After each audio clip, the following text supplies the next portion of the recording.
My name is Ray. I'm the Senior Associate for Youth Engagement at UNA USA, and I'm so excited to have you all join us. We have a really exciting lineup of speakers across a variety of industries and expertise areas. So without further ado, I will hand it over to our 11th Youth Observer to the United Nations, Himaja Nagareddy.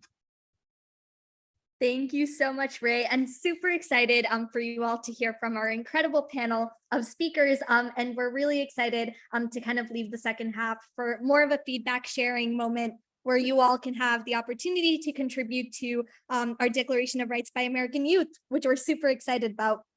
And before we get started, I wanted to provide a little bit of an overview of the work that we're doing and why we're all convening today. As you all know, over the past 4 months last semester, I embarked on a listening tour, speaking to around 2,000 young students in around 22 states to gather feedback on what youth rights and priorities we needed to be focusing on in the Youth Observer role at UNA USA and UN Foundation, but also as a country, what were the priorities, the pressing priorities for our young people.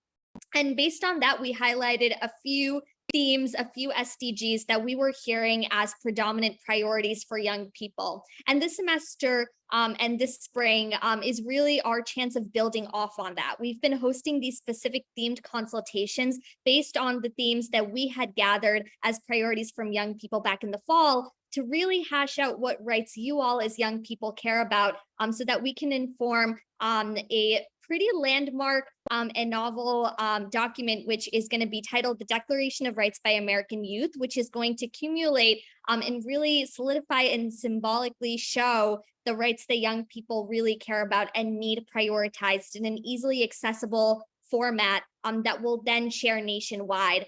It'll be an incredible gathering of youth feedback that we'll then share so that way we as UNA USA, but also other organizations that we partner with can use this and really leverage this to advocate for youth rights nationwide based on the evidence that we've gathered. So this is such an incredible effort, and you all are key parts of this effort because your insights that you're going to be sharing today, whether you're part of our panel as speakers, whether you're part of our incredible audience here and here to gather feedback and share feedback, all of you are so important in this effort.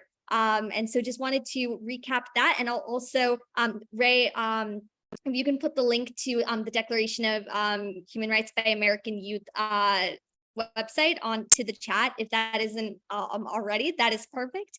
And so without further ado, really excited to get started with our panel of speakers so we can leave as much time as we can for that discussion, for that feedback gathering, which is why we're all convened here today.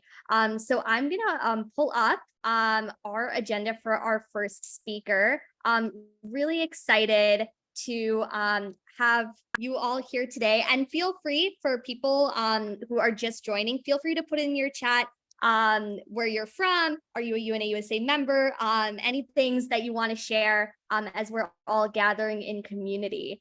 So the first speaker that I'm super thrilled to introduce you all to is Oreoluwa Ladoja, the CEO of Loria Childcare and Criminal Justice Advocacy. And so I am going to turn it over to you and just so grateful for you being here with us today and so excited for you to share your insights with our community. To you, Oreoluwa. Thank you so much. Good evening, everyone.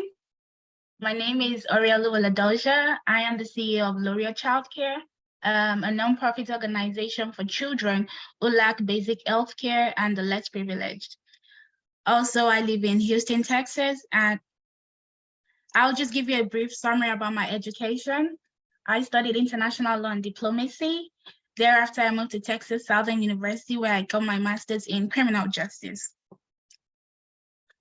After my master's program, I got the opportunity to participate in an externship where I worked with the Texas Department of Criminal Justice as a correctional officer, which stimulated my appetite to become a criminal justice reform activist, as well as I got exposed to legal and criminal justice field as a whole. Advocacy for peace and security and law is very, very evident. And today, what we see today is people's rights are being undermined. And that's why we are here as an organization to educate young people and teach people about their rights. So advocate for peace and security to maintain their rights, and also as well as for people to understand that they have human rights that cannot be violated.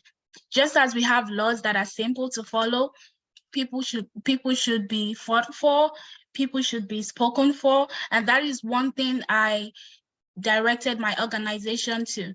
I advocate for children because I believe, especially where I'm from, children don't have a right, they don't have a say. They believe they are little, they do not know things, they do not understand, but no, they are still human beings. They still have some rights. I'm the voice for the children. They are the leaders of tomorrow. They are the future of tomorrow. Their health is very important, as well as their security. The third article of the Universal Declaration of Human Rights simply states that everyone has the right to life, liberty, and security. Irrespective of your color, your race, or your gender, you have a right. And most especially, I will be advocating for children and the ones who are underrepresented in the society.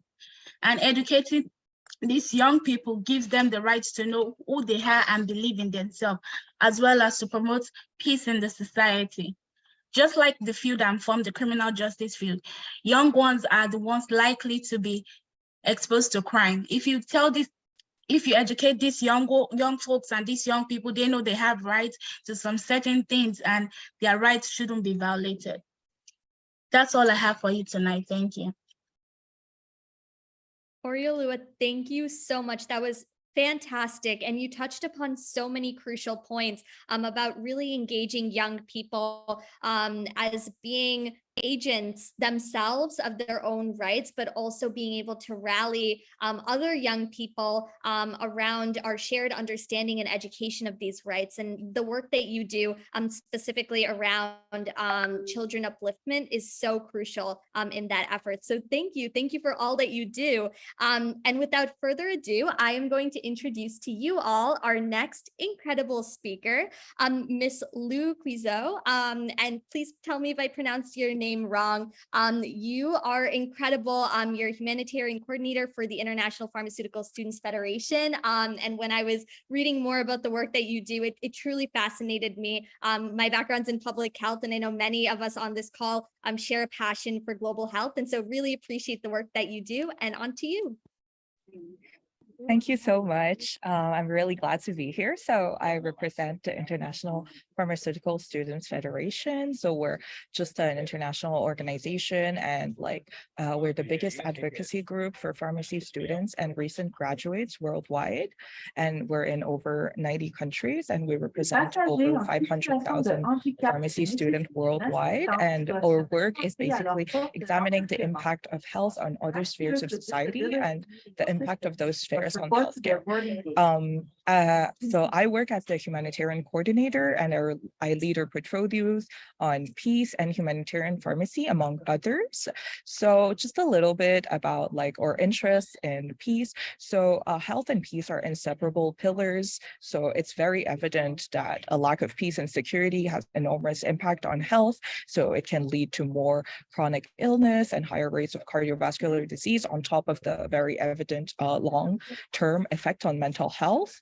But on the other side, a lack of access to healthcare can also be a trigger and an aggravating factor for social tensions and conflict. So we're really trying to not only build health institutions that are that can withstand conflict, but also health institutions that work on conflict. So institutions that seek to examine the root causes of conflict and address the act upon the causes that can be directly addressed through health interventions.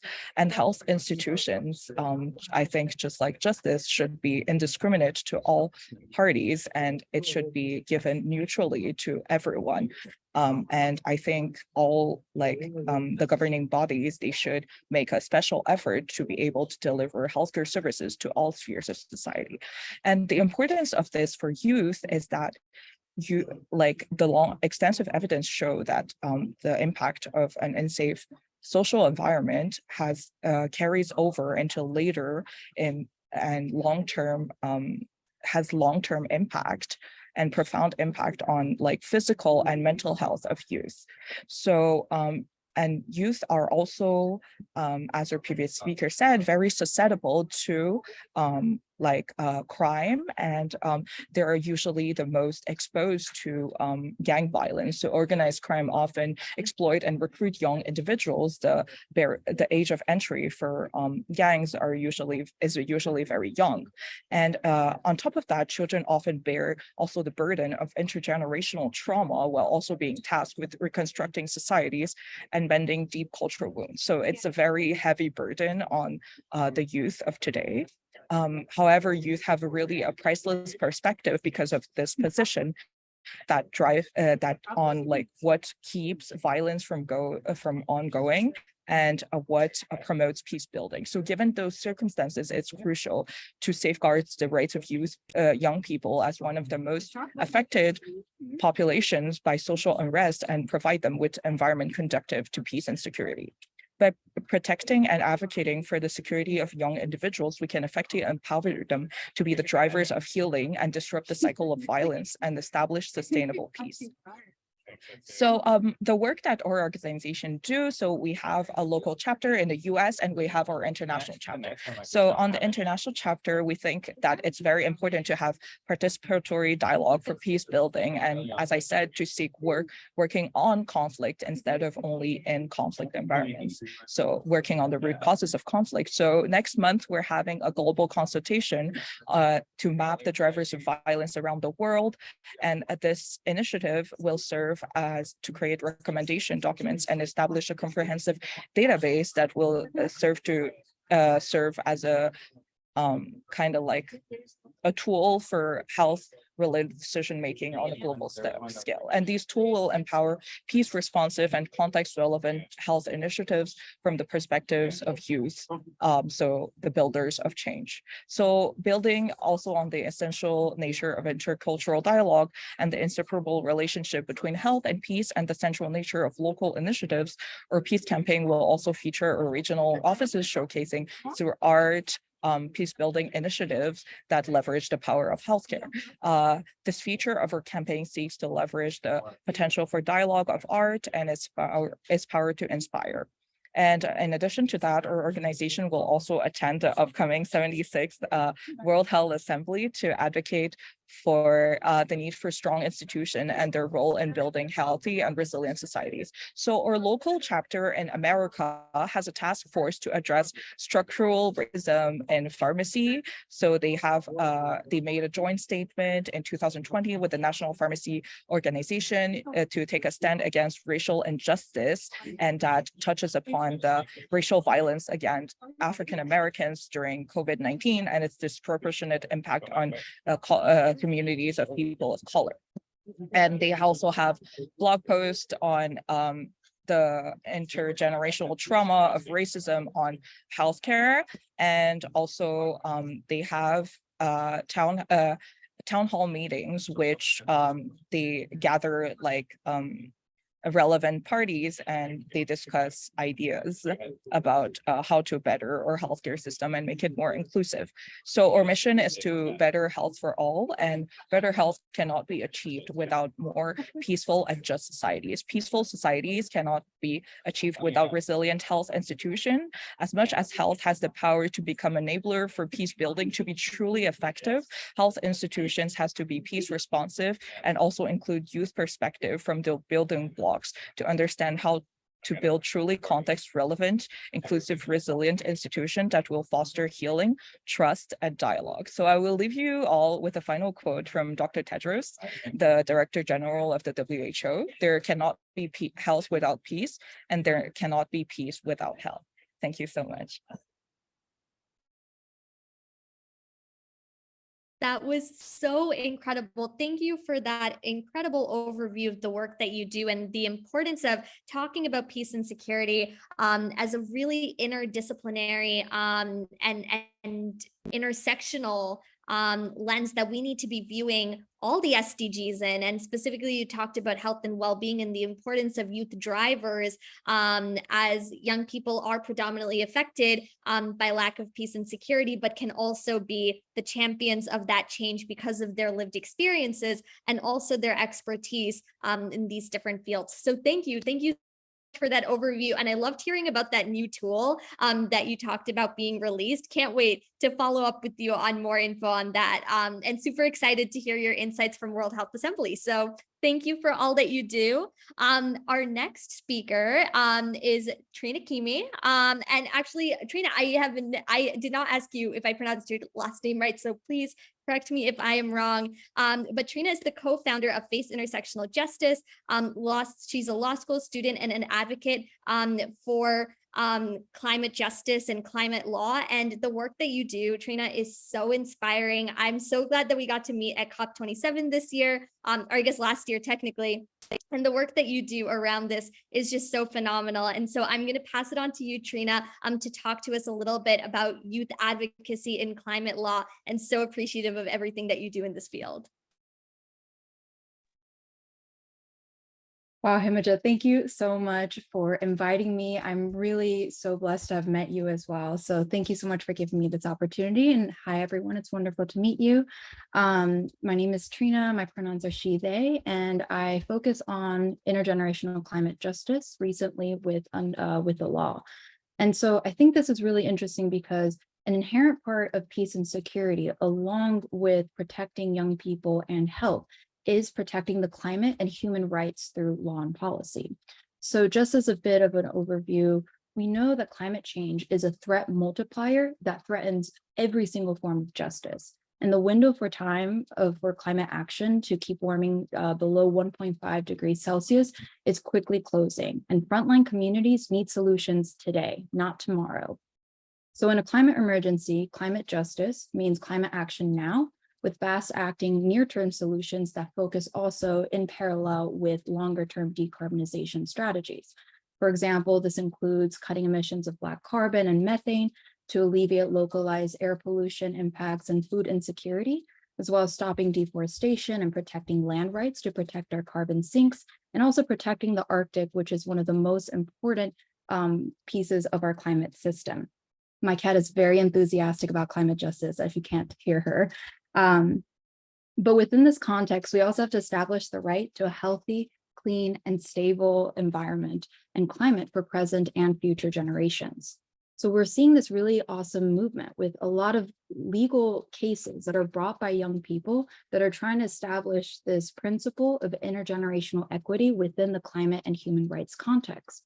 So a lot of this is often invoked through constitutional rights, the traditional ones that we have, right to life, right to equal protection under the law, right to information, participation, health, self-determination, all of these things.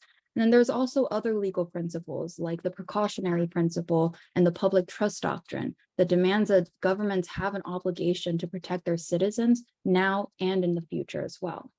However, as a young person, accessing legal remedies can be really difficult. I mean, it's costly. You often are limited by education level and also just not taken seriously as a plaintiff if you're bringing a case against somebody. However, there is really, really great things going on right now. Lawyers, activists, and advocates are becoming more creative in how they're using the law for strong and fast climate action regarding environmental and human rights.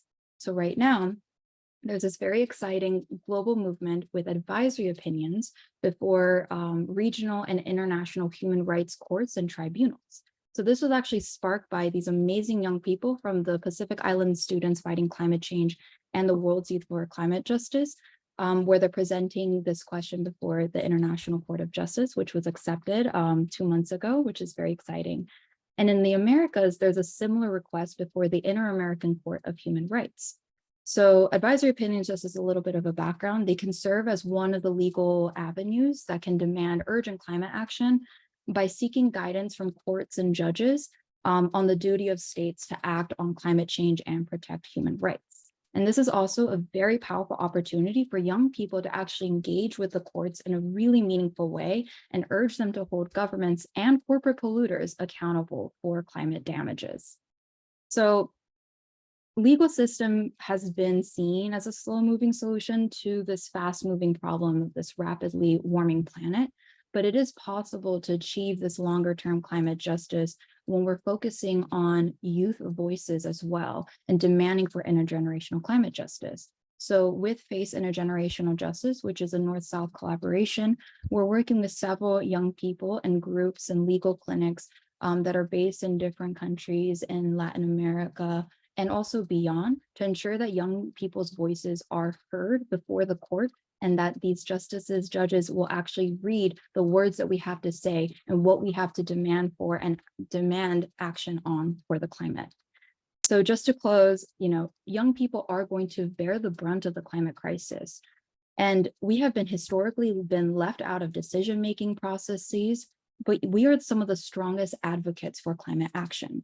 And we're not only stakeholders and inheritors of the world, but we're also future leaders and catalyzers for change. And the good news is there's so much that we can do, and it's so available. There's people working all over the world that are focusing on so many of these issues that are so interconnected, because climate justice means justice everywhere.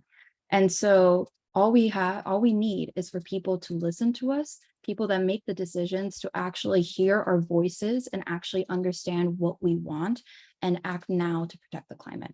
So I'll just kind of close with that. Thank you.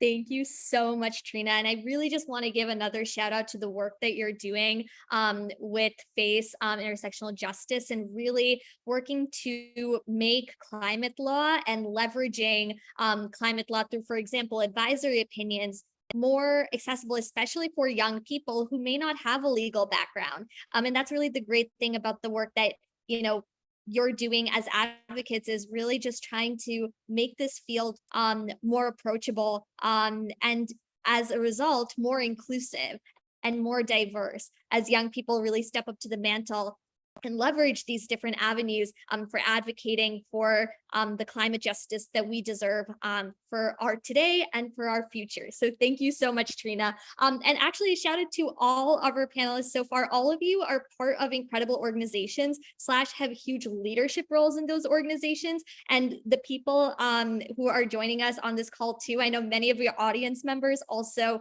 have incredible organizations they're part of. So feel free to pop in links, social media links, website links to your organization so that people can connect after. So with that, I'm super thrilled and excited to introduce to you all our last speaker for our panel, Kara Eyrich. Kara is not a young person, but honestly, one of the biggest youth advocates I have seen and gotten to meet through my Youth Observer role. And Cynthia, who is the 10th Youth Observer, the first person that she made sure she connected me with was Kara, which just goes to show how much of a champion she's been for the Youth Observers, and just really, really grateful for everything that you do, Kara. You are currently the U.S. Policy Advisor for the Committee at the United Nations, and we're just really grateful for you being here today to talk about youth advocacy with the UN and ways that we can continue as young people to promote peace and security, and some of the work that the UN has been doing around the Youth Peace and Security Strategy. So I'll pass it over to you. Thank you so much for that enthusiastic introduction. And, we've had a great time working together over the last 9 to 10 months. So I appreciate it very much. As was said, I am not part of the youth community anymore, unfortunately. And one of the things that I do focus on the UN is the youth portfolio. So I implement US policy regarding youth at the United Nations. My greater role is to work on human rights, social and humanitarian issues, and economic issues to a certain extent as well. And this is my second career. I was previously a prosecutor. My career in law extended from working for the Department of Justice in the Civil Rights Division to supporting negotiations on the establishment of the International Criminal Court Treaty, to working for the Public Defender's Office in Washington, D.C. as well. But majority of my time was as a prosecutor in Miami-Dade County and Washington, D.C. So while I'm not a legal scholar in this particular space, I do have a background in the criminal and sort of civil rights realm. Right now, we were asked to talk about youth, peace, and security. And what I do is help our team determine what our policy will be, support initiatives at the UN that might be implemented by the Biden administration, by Secretary Blinken, or by our new special envoy for global youth issues, Abby Finkenauer. And I help make that policy. I consult with youth. Our youth observer in particular is somebody whose opinion I seek on certain issues, and we put together policy papers that try to influence what the UN is going to do as they create the new youth office and how they implement different policy goals and plans, such as the SDGs and of course the current Our Common Agenda. I assume a lot of people on this call are very familiar with policy regarding the UN, but just so you know, I work on Third Committee. That's the committee that focuses on human rights. And if you may or may not know that the Secretary General and the UN have done significant work in the youth space over the last few years. Their first report on youth came out in 2020. And two things that it noted was a growing recognition of young people's essential role in peace and security. And then it also noted the continuing challenges that remain, including structural barriers, limiting participation of young people and their capacity to influence the decision-making process, as well as violations of their human rights, as was noted by prior speakers, and the insufficiency of investment in facilitating their inclusion and empowerment. So, it's one thing to have a report that recognizes that, great. What are we doing right now to try and work through the frameworks and the reports that have been done by the Secretary General's office? We have created, policy papers where we say, great, we acknowledge those findings that you've made and we support these goals. And we, as the United States, one of the biggest donors and one of the biggest advocates at the UN, would like you to continue to push forward on these policy goals as you expand your platform and your integration of youth across the board. We know from talking to their special envoy on youth that now all parts of the UN are going to get rated on how well they integrate youth into their system. And it's an easy color-coded system in which different UN agencies will get a red, yellow, or green scorecard based on how well they're integrating youth into all their policy planning. So that's a big step forward. I think we're all happy to hear that. And it's a very simple system to understand. I don't think I need to explain to you what the colors mean. But we as the United States have, kind of pushed forward on some of these policies. And I talked about the two big issues that the Secretary General found. One is that youth will play or should play a critical role and should have meaningful participation. And that is very key. What does meaningful participation mean? And the other is that there are systemic barriers that need to be addressed. And so we seek to create more support for youth participation. One method is through education, making sure that youth at all levels and in all countries have access to education about civics, government, and policy and how the system works, both within their country and in other venues internationally and multilaterally. Another way is to amplify youth-led processes and the work of youth-led groups and civil society groups that advocate for and are led by youth. And this is a particular policy priority for our special envoy, Abby Finkenauer. She's also a big proponent of not just putting youth at the table, but at the head of the table. And I would note that the YPS agenda, or what we call youth, peace, and security, can be informed by and complemented also by the women, peace, and security agenda, which I know all of our panel is women. We have a womanal, I guess. So very excited about that. The women, peace, and security agenda is much more established at the UN and other venues. And it may be worth asking why that's the case. And I think the argument can be made that women, while historically underrepresented, have been better and more represented than youth. Youth who haven't even been able to get in the door historically, and have been able to support other women joining the conversation at the UN. However, that doesn't mean that they shouldn't be seen, they should be seen as the same. We should not equate those two programs and policy initiatives as equivalents, and they shouldn't be addressed in the same way or interwoven together or funded together. They need to have inherently different policy platforms. And we should also note and discuss intersectionality in this context. Girls face two kinds of discrimination, and girls of color even more so. Attempts to engage and work with youth should, of course, use social media to amplify both the call for youth participation and the work done by youth, as that is the current common language across borders and can usually be easily accessed and cheaply used once the digital divide is successfully bridged. In the peace building context, the focus is too much on youth being a problem rather than part of the solution. And it hurts the youth themselves, the process, and our work to promote peace if we do not integrate them into the conversations in the process. We need to be looking for intergenerational partnerships. We need both sides, youth and older persons, I'll put myself in that group, to integrate and be trained on meaningful participation and what that truly means. Inclusion is essential for lasting and sustainable peace. And this is obvious when we look at the demographics in the world. Conflict areas consistently have populations with an average age under 30, and Africa is the youngest continent in the world. But how do we define meaningful participation? Two words come to mind when talking to my colleagues: access and influence. It's not just enough to be at the table or to be able to walk in the door, but you have to have meaningful influence. You need to be able to change the conversation or in some way create the policy. We have several different resources that we can provide as well, and I can give that to the team of different organizations that we might recommend.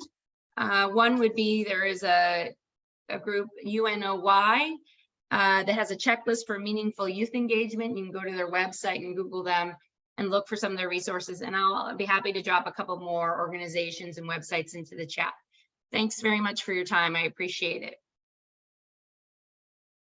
Oh my gosh, Kara, thank you so much for that incredible overview of how we can integrate youth involvement and really assess how we're doing qualitatively and quantitatively, which is really important, especially from a perspective of how do we track our progress and how can we, as a member state of the UN, work to contribute to more youth engagement, not only within our own home country to the UN, but also really setting a global standard for youth engagement throughout. So thank you so much for what you said, and really also for highlighting the fact that all of our efforts really need to be towards inclusion and the engagement of underrepresented voices, especially those voices that are not within the halls of the UN General Assembly Hall. So thank you so much for that incredible overview. And that actually concludes our incredible panel of speakers. Virtual round of applause. Thank you all so much for truly giving your wonderful insights into everything youth, peace, security, law included. And without further ado, I actually wanted to open it up for questions. Does anyone in the audience have any questions for our panel of speakers? Any comments that you want to make? We're really keeping it open, but wanted to give you all a chance to interact with our speakers one-to-one. So without further ado, feel free to raise your hand or unmute if you'd like to say something.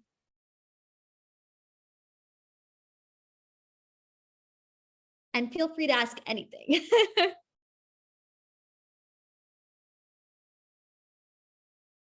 If not, I can start.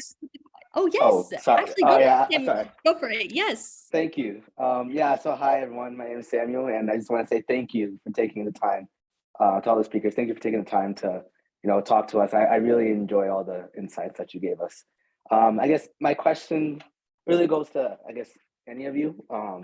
Like me personally, like I'm interested in law and like human rights specifically, and I'd just like to know, since I've just recently discovered my interest in this, and so I'd like to know if you guys have any tips or programs or whatever for anyone who's just starting out to explore their interest in international law. Like, what are some things they can do to learn more about it and get more involved in it? I love that question, Samuel. Thank you so much. Trina, Kara, you both are our law representatives.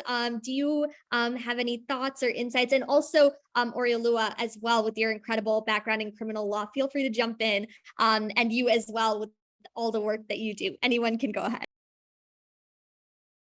Sure, I can jump in very quickly. I just finished my 1L, my first year of law school as well. And I have always wanted to do kind of human rights and climate work. And I think what's really important is understanding the intersections with everything. What are some topics in particular that you're interested in? And really focus on that, because human rights and climate change and health and youth, it touches everything. It is part of everything that we work with.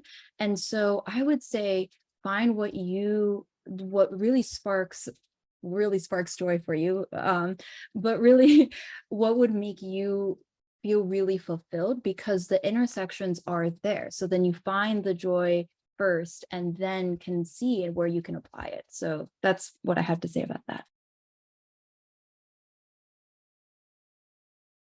It's been a little while since I graduated from law school, but my recommendation is to find the volunteer opportunities, the internships, the externships, the fellowships that you can do either while you're in school or over summers, or all the better if they're paid, or if you take a gap year. I actually took time off a year off in between college and law school, and applied for several different programs.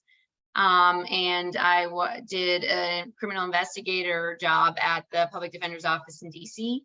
And I turned down an internship at Brookings to do that, because I thought that would be more hands-on and interesting. That turned into some work in the criminal courts in DC, working for various attorneys on various topics. And when I was in law school, there was a clerkship where you could defend people in the public defender, in partnership with the public defender's office. So, and in my summers, I did the clerkship at the Department of Justice in the Civil Rights Division. And I did a fellowship with an NGO where I was working on the International Criminal Court Treaty. So it was a wide variety of things, but they all hit on sort of criminal, civil rights, and human rights aspects. And I got to try all these different things. I think one of the easiest entry points is through NGOs, finding NGOs that you have interest in, working with them in some capacity and learning about what they're doing. If all the better, if you can find one that might support you to live abroad, if you're interested in that, and fund you to do some work for them. The State Department has a lot of programs where we try and bring people in a variety of ways. PMF, some of the best people I know came in on the PMF program, Presidential Management Fellowship, and you can go into a lot of different parts of the US government that way. I'm sorry, I didn't ask if you were in the United States, or but assuming you are, that's an option. But I'm sure that other governments have similar programs if you are not. There's so many more resources out there. I mean, I didn't have the internet to look for these things when I was growing up. I had to go to a library and find books and flyers and things. So you have way more options than I ever did. But I say just try lots of different things, talk to people, go to things like this.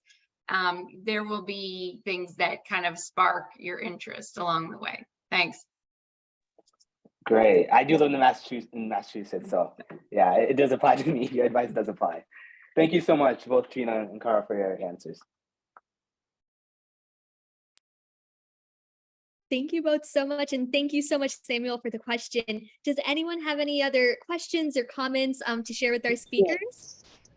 For Tina, I believe her name is Tina Shiemi. Her topic was on environmental, I believe some type of environmental injustice. I'm Shalonali Duprince, and I have been accepted at the University of the Pacific for the International Relations major, and I'm a member of the United Nations Association of the United States. My question is basically because I'm also a member of the Commonwealth Honors Program, I've done various and several projects on environment. So I've basically done 2 assimilations on global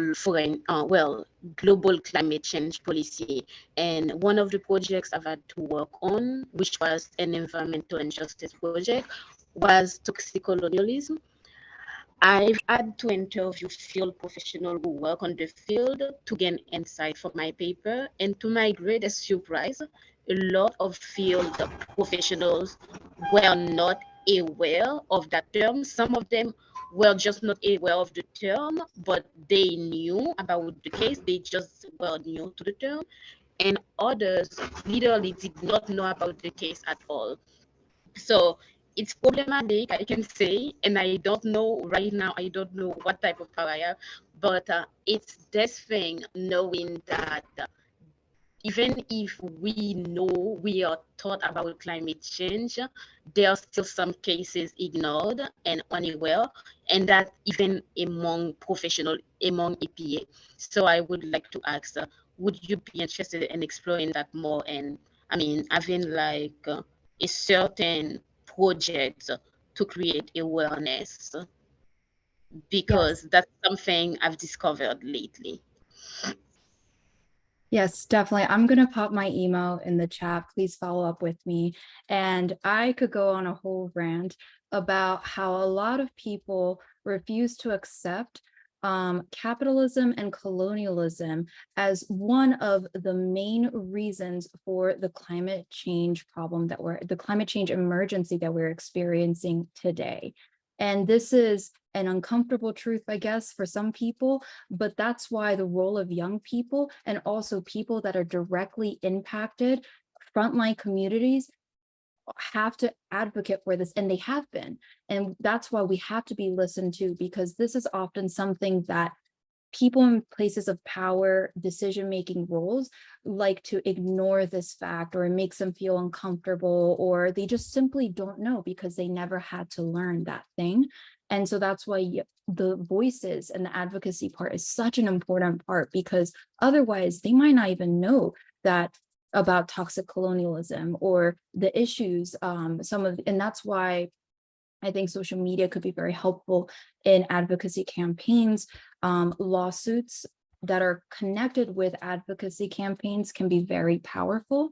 And I would say part of the work that my nonprofit does is with the issue of dumping, because that is inherently linked with colonialism as well, with rich countries dumping toxic waste in other countries as well. And we see the impacts on local health of people and the environment. So I'm going to stop myself because I could go on about this forever, but I'm going to drop my email in the chat right now.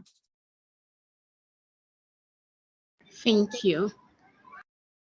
That was so wonderful, Anshul. Thank you so much for raising that important topic. And Trina, thank you so much for that really comprehensive answer to, the work that we continue to need to be advocating for in terms of holding corporations and entities accountable for the harm that they do, especially towards more vulnerable communities. So thank you. Jessica, so I saw your hand was up, and I'm super glad it is, because you do a lot of work actually in the youth peace and security realm. And so super grateful that you're here with us today, and would love to hear your insights on this topic as well.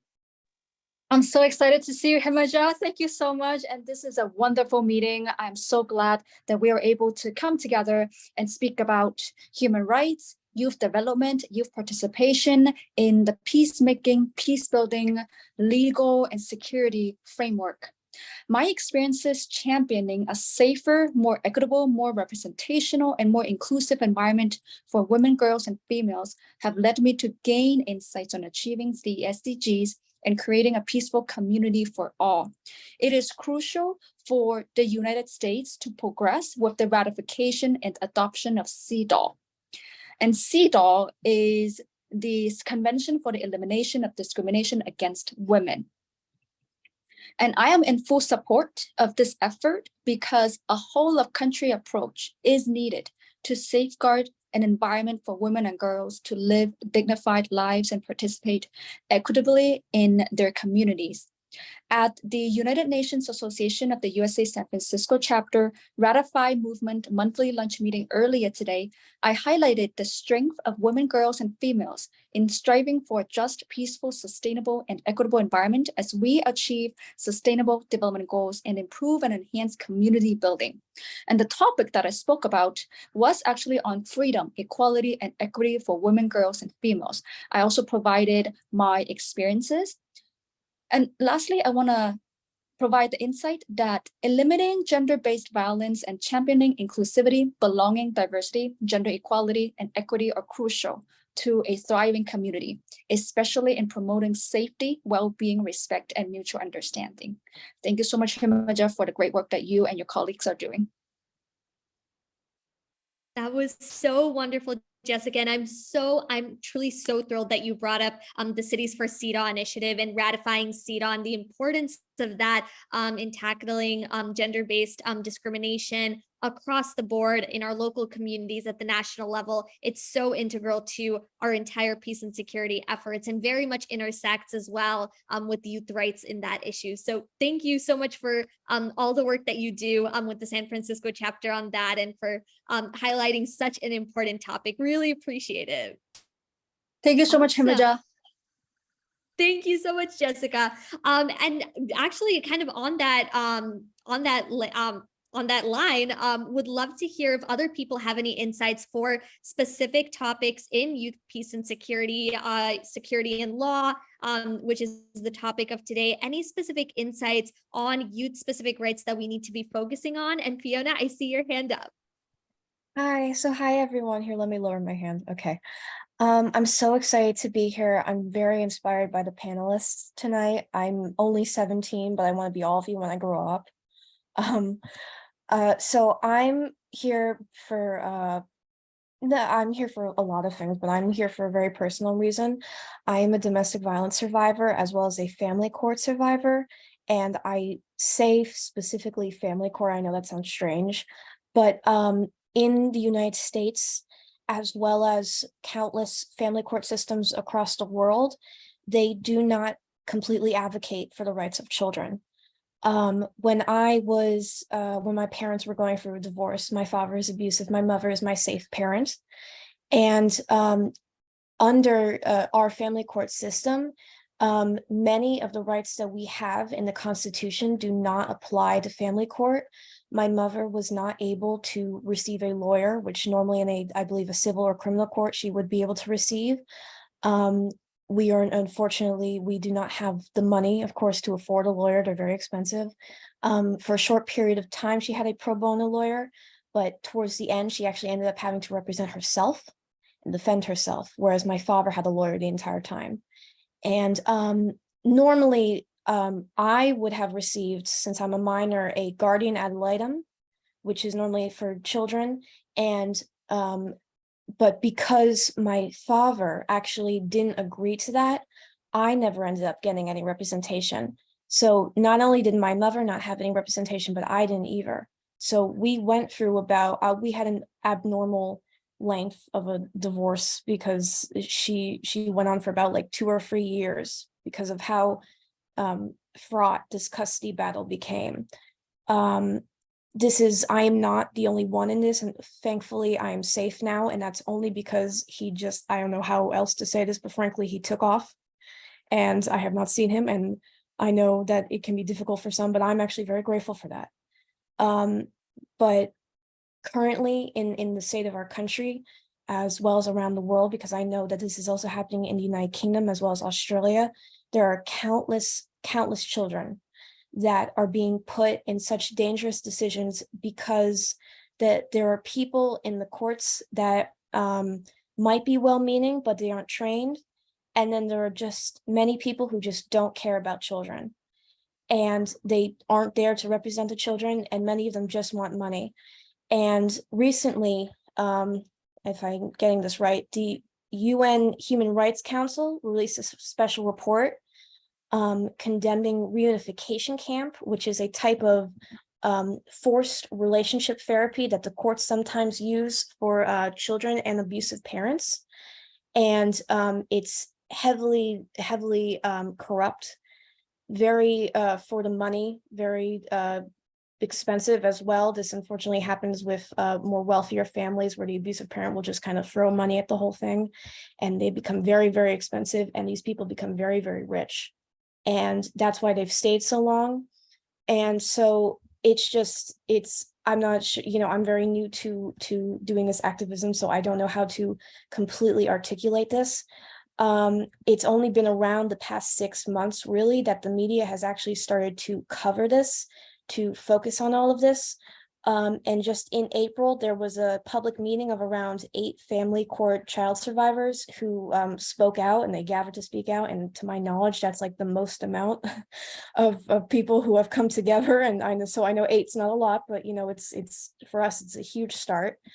And so it's just, I don't know how to continue this, but I encourage all of you to consider incorporating into this declaration the legal right to representation for children in all cases, and not just civil courts, but in family courts, as well as giving children more of a right to defend themselves in family courts, because even though they say that they're there to protect children, they aren't, and it should be the children themselves who get to say where they want to go and who they want to be with.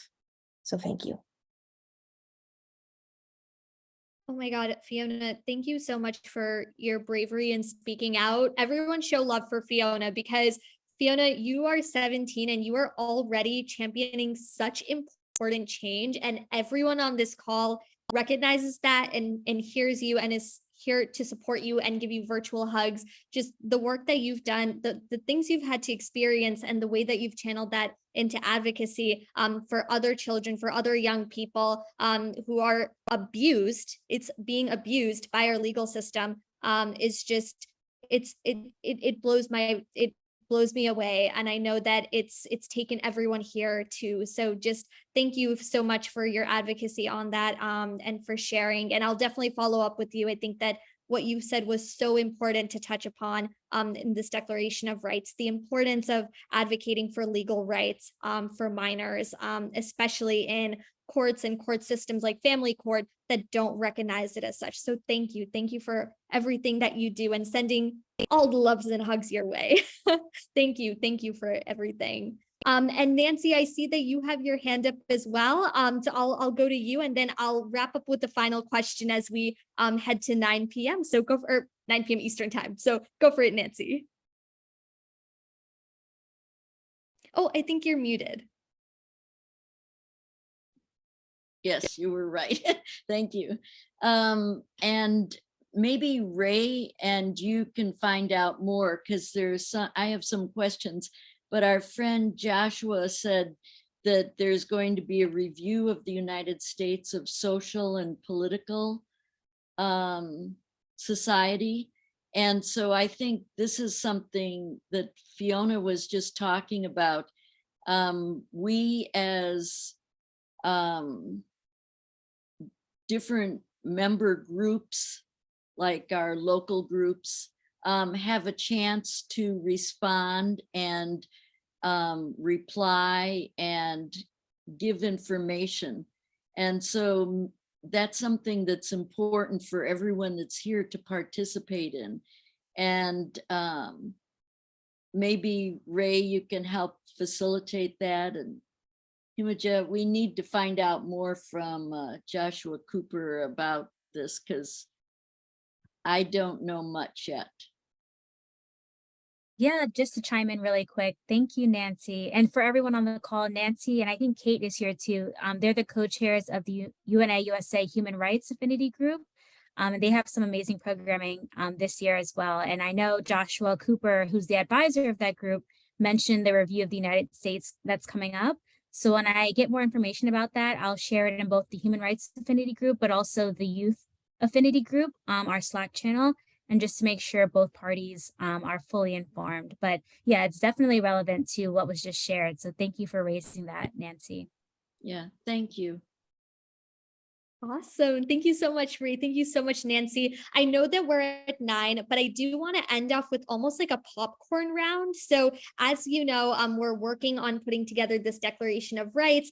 We talked about a lot of youth rights around peace, security, and law, and it's all going to go into a report. But want to give people, especially those who may have not had the chance to speak, just a quick round of ideas that you want included in this declaration as youth rights pertaining to peace, security, and law. If you guys have any thoughts on additional things we need to add to the report, feel free to chime in now. Feel free to raise your hand or unmute, but would love to hear from you all. What do you think are some youth rights that haven't been covered yet that are important to cover?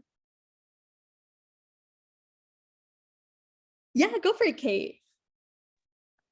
Yeah, thank you so much. And thank you to all of the speakers on this panel tonight. I'm always so inspired to hear about all of the work that UNA members do. It's really quite amazing. So this is something that I've been thinking about. Not sure if anyone's brought this up already, but for me personally, as a human rights advocate, I think that the defense of journalists and free speech is super important.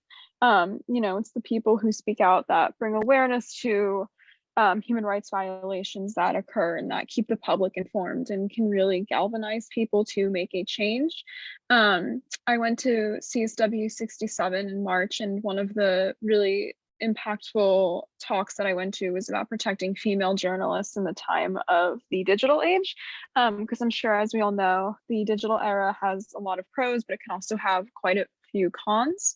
And youth, as we've talked about, are really like the leaders of the future and can really take important charge in defending human rights and standing up for themselves. And so I think ways of protecting like youth journalists and youth who use the power of free speech and their voice to speak out is super important, because it's their voice and their leadership that keeps us going and that can really make a change. Oh my God, thank you so much, Kate, for talking about online harassment and violence. Such an important topic, and really, really grateful that you brought it up. It's been brought up in so many UN forums as well, and continues to be such an incredible focal point, especially for young people, especially for women, especially for people of color. We face disproportionate harassment online, and it's so important to address. So that was my rant in like 5 seconds, but longer than 5 seconds because I really felt it when you said it. So thank you, Kate. Anshul, you have your hand raised?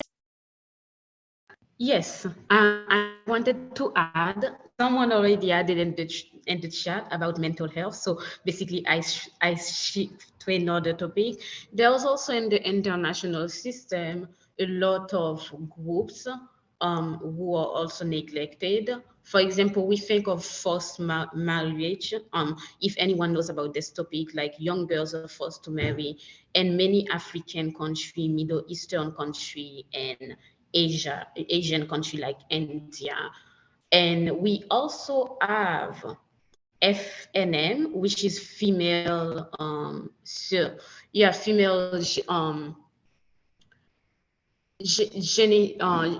FMN is literally a women circumcision done to young girls in Africa as an excuse to Sharia for basically Middle Eastern and Arabic Muslim religion. And this is already an ongoing case, but also I think the United Nations should have its voice really trembling on that, because a lot of African countries are still practicing this.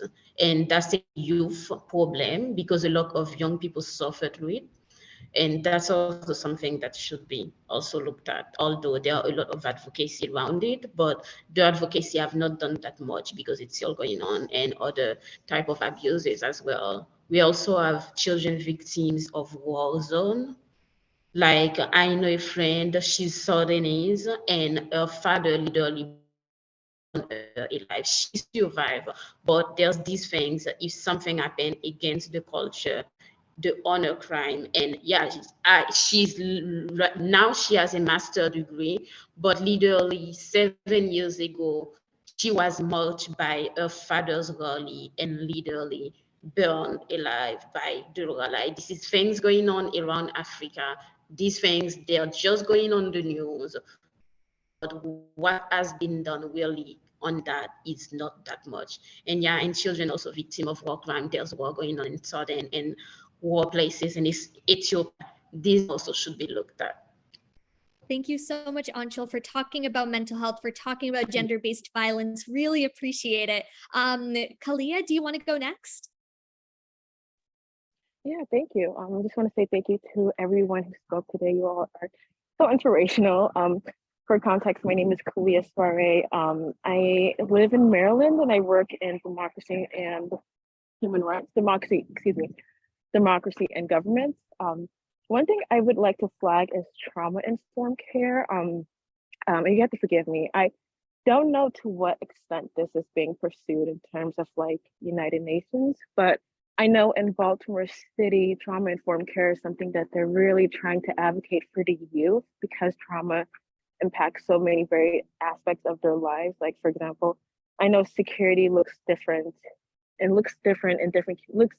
or is contextualized in different areas and different communities differently. And so trauma-informed care is one way that from my understanding, that has helped some students in Baltimore City to be able to cope with some of the things that they deal at home that impacts their livelihoods and of course impacts their brain development as they become adults. So that's just one thing that I want to flag on my end.